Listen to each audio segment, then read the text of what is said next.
শ্রীমদ্ ভাগবত গীতা অনুবাদ স্বামী রামসুখ দাস। দ্বিতীয় অধ্যায়ের 71 নম্বর শ্লোক। বিহায় কামান ইহ সর্বান পুমাংশ্চরোতি নিঃস্পৃহ নির্মম নিরহংকার স শান্তিম অধিগচ্ছতি। যে ব্যক্তি সমস্ত কামনা পরিত্যাগ করে মমতাশূন্য এবং অহংকার রহিত ও নিষ্পৃহ হয়ে বিচরণ করেন তিনি শান্তিপ্রাপ্ত হন। ব্যাখ্যা।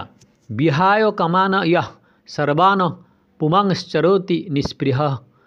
অপ্রাপ্ত বস্তুপ্রাপ্তির ইচ্ছাকে কামনা বলা হয়। স্থিতপ্রজ্ঞ ব্যক্তি সমস্ত কামনা পরিত্যাগ করেন। কামনা পরিত্যাগ করলেও শরীর নির্বাহের জন্য দেশ, কাল, বস্তু, ব্যক্তি, পদার্থ ইত্যাদির যে প্রয়োজনীয়তা হয়, অর্থাৎ জীবন নির্বাহের জন্য প্রাপ্ত এবং অপ্রাপ্ত বস্তুর যে প্রয়োজন থাকে তাকে বলা হয় স্পৃহা।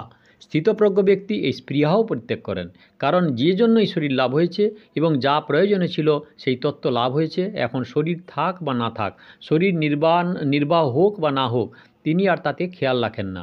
এই হলো তার নিষ্পৃহতা। নিষ্পৃহ হওয়ার অর্থ এই নয় যে তিনি জীবন নির্বাহের বস্তু সমস্ত গ্রহণ করবেন না। তিনি ওই সব বস্তু গ্রহণ করেন এবং কুপথ্যগুলিও লক্ষ্য রাখেন, অর্থাৎ সাধনাবস্থায় শরীর ইত্যাদির প্রতি তার ব্যবহার যেমন ছিল এখন তেমনই থাকে। তবে এখন শরীর থাকে তো ভালো, জীবন নির্বাহের বস্তুসমূহ পাওয়া গেলে ভালো হয়, এইরূপ কোনো চিন্তা তার থাকে না।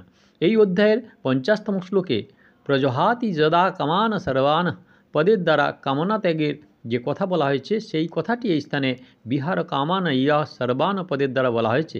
এর অর্থ হলো যে কর্মযোগে সমস্ত কামনা পরিত্যাগ না করে স্থিতপ্রজ্ঞ হওয়া যায় না, কারণ কামনাগুলির জন্যেই সংসারের সঙ্গে সম্পর্ক বজায় থাকে।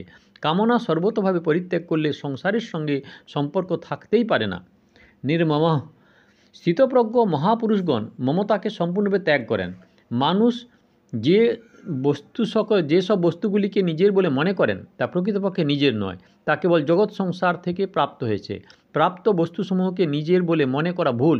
এই ভুল দূর হলে স্থিতপ্রজ্ঞ ব্যক্তি বস্তু, ব্যক্তি, পদার্থ, শরীর, ইন্দ্রিয়াদিতে মমত্ব রহিত হন। নিরহংকার। আমি এই শরীরের সঙ্গে এই প্রকার একাত্ম হওয়াকেই বলা হয় অহংকার।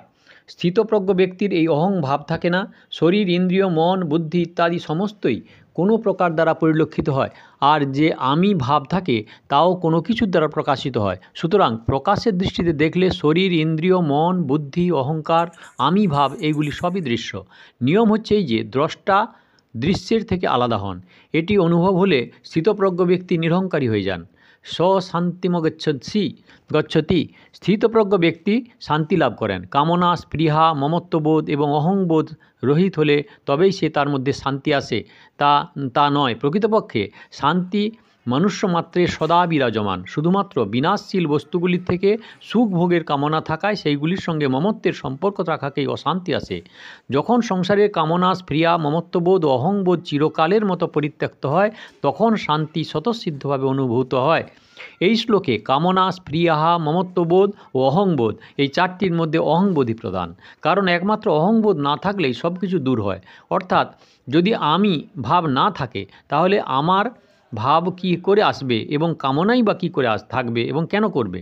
শুধু নিরহংকার বলাতেই এখন কামনাদি ত্যাগ বোঝায়। তাহলে আবার কামনা ত্যাগের বর্ণনা কেন করা হয়েছে? এর উত্তর হলো কামনা, স্পৃহা, মমতা এবং অহংবোধ এই চারটির মধ্যে কামনা হচ্ছে স্থূল, কামনা হচ্ছে সূক্ষ্ম ভাব স্পৃহা, স্পৃহা থেকে সূক্ষ্ম মমতা এবং মমতা থেকে সূক্ষ্ম অহংবোধ। তাই জন্য সংসার থেকে সম্পর্ক ত্যাগ করতে হলে সর্বপ্রথমে কামনা যদি পরিত্যাগ করা হয় তাহলে অন্য তিনটি পরিত্যাগ করা সহজ হয়। কামনা দ্বারা কোনো বস্তুর প্রাপ্তি হয় না। বস্তু যেটি পাওয়া তা পাওয়া যাবেই, সুতরাং কামনা পরিত্যাগ করা উচিত। কামনা ত্যাগ করলেও স্পৃহা থাকে। স্পৃহা শরীর যাপনের প্রয়োজনীয়তা পূর্ণ হওয়াও আমাদের নাগালের মধ্যে নয়, অর্থাৎ স্পৃহা পরিপূরণের আমরা স্বাধীন নই। যা হওয়ার তা তো হবেই, সুতরাং স্পৃহা রেখে লাভ কী? তাই শরীরের জন্য অন্ন, জল, বস্ত্র ইত্যাদি আশা ত্যাগ করলে স্পৃহা দূর হয়।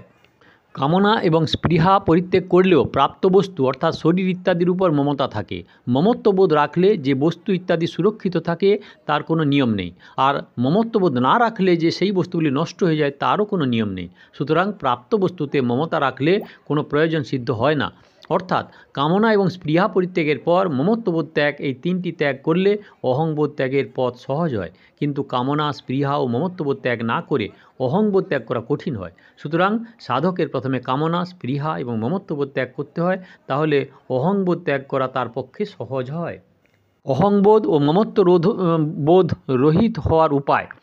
কর্মযোগের দৃষ্টিতে কোনো কিছুই আমার নয়, কারণ আমার কোন বস্তু, ব্যক্তি, পরিস্থিতি, ঘটনা, অবস্থা ইত্যাদির উপর স্বাধীন অধিকার নেই। যখন কিছুই আমার নয়, তখন আমার কিছুর দরকার নেই, কারণ শরীর যদি আমার হয় তবে অন্ন, জল, বস্ত্রাদিও আমার প্রয়োজনীয়তা থাকে। কিন্তু শরীরই যদি আমার না হয়, তাহলে আমার কোনো কিছুমাত্রতেই প্রয়োজনীয়তা নেই। যখন আমার কিছু নয় এবং আমার কিছুর প্রয়োজন নাই, তখন আমি কোথায় থাকি? কারণ আমি তো কোনো বস্তু, শরীর, স্থিতি ইত্যাদি ধরেই হয়। আমার বলে কথিত এই শরীরাদি শুধুমাত্র সংসারের সঙ্গেই অভিন্ন সম্পর্ক হয়ে থাকে। সেই জন্য নিজের বলে কথিত এই শরীর দ্বারা যা কিছু করার তা শুধু জগতের হিতের জন্যই করতে হয়, কারণ আমার কিছুরই প্রয়োজন নেই। এইরূপ ভাব হলে আমির একদেশীয় বোধ স্বতই দূর হয় এবং কর্মযোগী অহং এবং মমত্ববোধ রহিত হন। সাংখ্যযোগের দৃষ্টিতে প্রাণীমাত্রেরই আমি আছি, এই প্রকার নিজ স্বরূপের স্বতঃসিদ্ধ সত্তার জ্ঞান থাকে। এর মধ্যে আমি হচ্ছে প্রকৃতির অংশ এবং আছি হলো সত্তা। এই আছি বাস্তবে আমিকে নিয়েই থাকে। যদি আমি না থাকে তাহলে আছি ও থাকে না। তাহলে আছে কোথায়? আমি আছি, তুমি আছো, এ আছে, সে আছে, এই চারটি অস্তিত্ব আমি এবং দেশকাল নিয়ে। যদি এই চারটি অর্থাৎ ব্যক্তি এবং দেশকাল না ধরা যায়, তাহলে শুধু আছেই থাকে, আছেতেই এর স্থিতি হয়। তাতেও আছেতে স্থিতি হওয়ার সংখ্যাযোগী অহংবোধ এবং মমত্ববোধ রহিত হন। ভক্তিযোগের দৃষ্টিতে যাকে আমি এবং আমার বলা হয়, তাই সবই প্রভুর, কারণ আমার বলে যে সমস্ত বস্তু, তার উপর আমার কোনো অধিকার নেই। কিন্তু প্রভুর যেগুলির উপর সম্পূর্ণ অধিকার আছে, তিনি সেইগুলি বস্তুগুলিকে রাখতে চান, এইগুলি সেভাবেই থাকে। সুতরাং এ সমস্তই তার, তাই এইগুলি প্রভুর সেবাতেই লাগানো উচিত। আমার বলে যে শরীর, ইন্দ্রিয়, মন, বুদ্ধি আছে, এ সমস্তই তার আর আমিও তার। এইরূপ ভাব হলে ভক্তিযোগী অহংবোধ এবং মমত্ববোধ রহিত হন। এই হলো শ্লোক নাম্বার 71। দয়া করে সাবস্ক্রাইব করুন, শেয়ার করুন, লাইক করুন। পরের শ্লোক শোনার জন্য অপেক্ষা করুন। পেছনের শ্লোকের জন্য কাকন বাক্সতে ক্লিক করুন।